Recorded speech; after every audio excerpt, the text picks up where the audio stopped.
വിശ്വാസത്തിന്റെയും സാഹോദര്യത്തിന്റെയും സന്ദേശം പകരേണ്ട പുണ്യദിനങ്ങളെപ്പോലും ഭീകരവാദത്തിന്റെയും വിദ്വേഷത്തിന്റെയും പ്രചരണത്തിനായി എങ്ങനെയൊക്കെ ദുരുപയോഗം ചെയ്യാം എന്നതിൻ്റെ ഭയാനകമായ തെളിവുകളാണ് അയൽരാജ്യമായ പാകിസ്ഥാനിൽ നിന്ന് പുറത്തുവരുന്നത്. അതിർത്തി കടന്നുള്ള പ്രകോപനങ്ങളുടെ പുതിയ പതിപ്പായി പാകിസ്ഥാൻ സൈനിക ഭരണകൂടവും ലഷ്കർ ഇ തോയ്ബ എന്ന ഭീകര സംഘടനയും കൈകോർത്ത് ഇന്ത്യക്കെതിരെ ഒരു പുതിയ ഹൈബ്രിഡ് യുദ്ധമുറയ്ക്ക് കോപ്പ് കൂട്ടുന്നതായാണ് പുതിയ റിപ്പോർട്ടുകൾ സൂചിപ്പിക്കുന്നത്. കേവലം ആയുധങ്ങൾ കൊണ്ടുള്ള പോരാട്ടത്തിനപ്പുറം പ്രത്യയശാസ്ത്രപരമായ സ്വാധീനത്തിലൂടെയും മതപരമായ വികാരങ്ങളെ വ്രണപ്പെടുത്തിയും പുതിയ തലമുറയെ തീവ്രവാദത്തിലേക്ക് ആകർഷിക്കാനുള്ള ആസൂത്രിതമായ നീക്കമാണിത്. ലഷ്കർ ഇ ത്വയ്ബയുടെ സ്ഥാപകൻ ഹാഫിസ് സയ്യിദിന്റെ മകൻ ഹാഫിസ് തൽഹ സയ്യിദിയുടെ ഭീകര സംഘടനയുടെ നേതൃത്വം പുതിയ കൈകളിലേക്ക് കൈമാറപ്പെടുന്നതായും ഈ നീക്കങ്ങൾ വ്യക്തമാക്കുന്നു. ലാഹോറിലെ വിഖ്യാതമായ ഷാലിമാർ ബാഗിൽ നടന്ന ഈദ് സംഗമത്തിലാണ് ഈ പുതിയ നീക്കങ്ങളുടെ പ്രധാന വേദിയായി മാറിയത്. മതപരമായ ചടങ്ങുകളുടെ വിശുദ്ധിയെ മറയാക്കി ഇന്ത്യക്കെതിരെയും ഇസ്രയേലിനെതിരെയും വിഷലിപ്തമായ പ്രസംഗങ്ങളാണ് തൽഹ സയ്യിദ് അവിടെ ചൊരിഞ്ഞത്.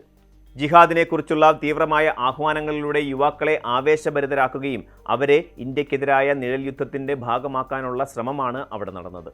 പണ്ട് കാശ്മീരിനെ മാത്രം കേന്ദ്രീകരിച്ച് പ്രവർത്തിച്ചിരുന്ന ലഷ്കർ ഇപ്പോൾ തങ്ങളുടെ അജണ്ട ആഗോളതലത്തിലേക്ക് വ്യാപിപ്പിക്കാൻ ശ്രമിക്കുന്നു എന്നതിൻ്റെ സൂചനയാണിത്. പാകിസ്ഥാനെതിരെ പ്രവർത്തിക്കുന്ന ശക്തികൾക്കെതിരെ മുസ്ലിങ്ങൾ ഒന്നിക്കണമെന്ന ആഹ്വാനം യഥാർത്ഥത്തിൽ ഇന്ത്യയെ ലക്ഷ്യം വെച്ചുള്ള ഗൂഢാലോചനയുടെ ഭാഗമാണ്. ഈ തീവ്രവാദ പ്രവർത്തനങ്ങളുടെ ഏറ്റവും ആശങ്കാജനകമായ വശം പാകിസ്ഥാൻ സുരക്ഷാ സേനയുമായി ഇവർക്കുള്ള അവിശുദ്ധ കൂട്ടുകെട്ടാണ്. അന്താരാഷ്ട്ര തലത്തിൽ എത്രയൊക്കെ സമ്മർദ്ദമുണ്ടായാലും ഭീകരവാദികളെ തങ്ങളുടെ നയതന്ത്ര ആയുധങ്ങളാക്കി ഉപയോഗിക്കുന്ന രീതി പാക് സൈന്യം ഉപേക്ഷിച്ചിട്ടില്ലെന്ന് ഷാലിമാർ ബാഗിലെ ചടങ്ങുകൾ തെളിയിക്കുന്നു. ഇത്തരം വലിയ ഒത്തുചേരലുകൾക്ക് ഔദ്യോഗികമായ സംരക്ഷണമോ അനുമതിയോ ഇല്ലാതെ സാധ്യമല്ല എന്ന വസ്തുത ഈ നെക്സസിന്റെ ആഴം വ്യക്തമാക്കുന്നു.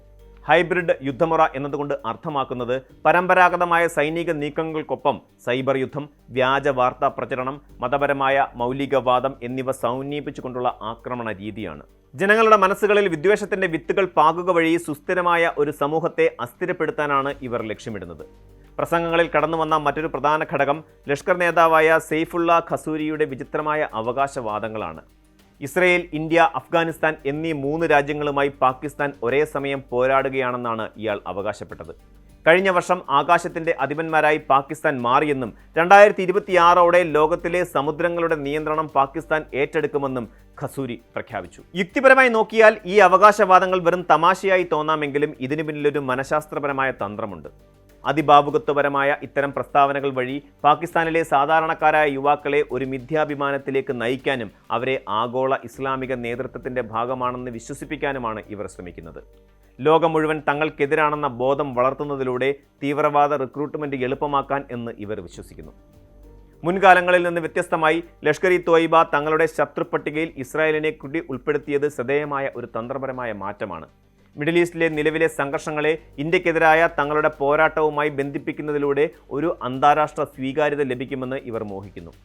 ഇസ്രായേൽ വിരുദ്ധ വികാരം ഉപയോഗപ്പെടുത്തി അറബ് ലോകത്തെയും മറ്റ് മുസ്ലിം രാജ്യങ്ങളെയും തങ്ങളിലേക്ക് അടുപ്പിക്കാനും അതുവഴി ഇന്ത്യക്കെതിരായ പ്രവർത്തനങ്ങൾക്ക് കൂടുതൽ ഫണ്ട് കണ്ടെത്താനും ഇവർ ലക്ഷ്യമിടുന്നുണ്ടാകാം. കാശ്മീർ വിഷയം ഒരു പ്രാദേശിക തർക്കമെന്ന നിലയിൽ നിന്ന് മാറ്റി ഒരാഗോള മതയുദ്ധത്തിന്റെ ഭാഗമാണെന്ന് ചിത്രീകരിക്കാനുള്ള ബോധപൂർവമായ നീക്കമാണിത്. ഇന്ത്യൻ സുരക്ഷാ ഏജൻസികളെ സംബന്ധിച്ചിടത്തോളം ഈ പുതിയ മാറ്റങ്ങൾ വലിയ വെല്ലുവിളിയാണ് ഉയർത്തുന്നത്. ഹാഫിസ് സയ്യിദിന്റെ കാലഹരണപ്പെട്ട രീതികൾക്ക് പകരം മകൻ തൽഹ സയ്യിദ് കൊണ്ടുവരുന്ന ആധുനികമായ ആശയ പ്രചരണ രീതികൾ ഡിജിറ്റൽ ലോകത്തും സ്വാധീനം ചെലുത്താൻ സാധ്യതയുണ്ട്.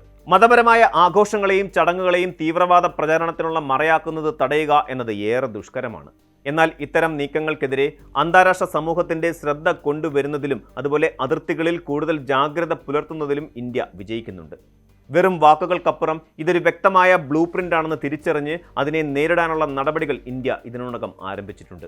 ഭീകരവാദത്തിന്റെ ഈ പുതിയ മുഖം തിരിച്ചറിയേണ്ടത് കേവലം സുരക്ഷാ ഉദ്യോഗസ്ഥരുടെ മാത്രം ഉത്തരവാദിത്തമല്ല. സാധാരണക്കാരായ ജനങ്ങൾക്കിടയിൽ ഇത്തരം ഗൂഢാലോചനകളെക്കുറിച്ച് അവബോധം ഉണ്ടാകേണ്ടതുണ്ട്. പാകിസ്ഥാനിലെ ആഭ്യന്തര പ്രശ്നങ്ങളിൽ നിന്ന് ജനശ്രദ്ധ തിരിക്കാനും സൈന്യത്തിന്റെ അധികാരം നിലനിർത്താനും വേണ്ടിയാണ് മതം ഉപയോഗിച്ചുള്ള ഈ കളി അവർ തുടരുന്നത്. ഇന്ത്യയുടെ ജനാധിപത്യ മൂല്യങ്ങളെയും വൈവിധ്യതയെയും തകർക്കാൻ ലക്ഷ്യമിടുന്ന ഇത്തരം ഹൈബ്രിഡ് ഭീഷണികളെ ഫലപ്രദമായി നേരിടാൻ രാജ്യത്തിൻ്റെ ആഭ്യന്തര സുരക്ഷയും സാങ്കേതിക വിദ്യയും കൂടുതൽ കരുത്താർജിക്കേണ്ടതുണ്ട്. ചുരുക്കത്തിൽ ഷാലിമാർ ബാഗിലെ പ്രസംഗങ്ങൾ വെറുമൊരു മതപരമായ പ്രഭാഷണങ്ങളല്ല, മറിച്ച് ഇന്ത്യയുടെ സമാധാനത്തിന് നേരെ ഉയർത്തുന്ന ഒരു മുന്നറിയിപ്പാണ്. അതിർത്തികൾക്കപ്പുറത്തെ ഭീകര കേന്ദ്രങ്ങളിൽ നേതൃമാറ്റം സംഭവിക്കുമ്പോൾ അത് കൂടുതൽ അപകടകാരിയാകാനാണ് സാധ്യത. ഹൈബ്രിഡ് ഭീഷണികളുടെ കാലത്ത് സൈനികമായ കരുത്തിനൊപ്പം തന്നെ ജാഗ്രതയുള്ള ഒരു പൗരസമൂഹവും ഇന്ത്യക്ക് അനിവാര്യമാണ്. 2026 പാക് ഭീകരരുടെ പ്രവചനങ്ങൾ അവരുടെ നിരാശയുടെയും ലക്ഷ്യമില്ലായ്മയുടെയും കൂടി പ്രതിഫലനമാണെങ്കിലും ഓരോ പ്രകോപനത്തെയും കൃത്യമായി നിരീക്ഷിക്കുകയും പ്രതിരോധിക്കുകയും ചെയ്യുക എന്നതാണ് ഇന്ത്യക്ക് മുന്നിലുള്ള ഏക വഴി.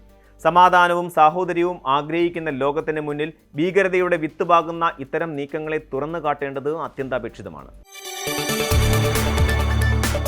കൂടുതൽ വാർത്തകൾക്ക് news 18 Keralam YouTube channel subscribe ചെയ്യുക.